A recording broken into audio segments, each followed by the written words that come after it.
Doa bersama digelar di Masjid Pondok Pesantren Darul Iman, Desa Sri Kembang, Kecamatan Muara Kuang, Ogan Ilir.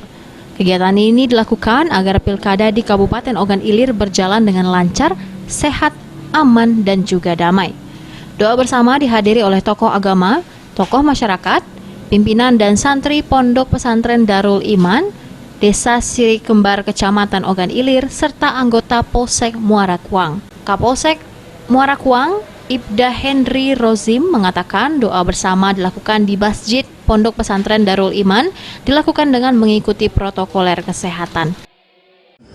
Pimpinan pesantren Darul Iman, Desa Sri Kembang, Kecamatan Muara Kuang, beserta seluruh santri pada maghrib tanggal 4 Desember 2020 melaksanakan doa bersama dalam rangka pilkada Bupati dan Wakil Bupati Kabupaten Ogan Ilir tahun 2020. Harapan sama-sama dengan pelaksanaan doa ini agar pilkada dapat berjalan dengan aman, sehat, dan selamat.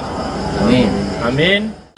Kapolsek Muara Kuang juga memastikan bahwa sholat dan juga doa ini hanya diikuti oleh masyarakat sekitar desa Sri Kembang, Kecamatan Muara Kuang. Ahmad Romawi, PAL TV.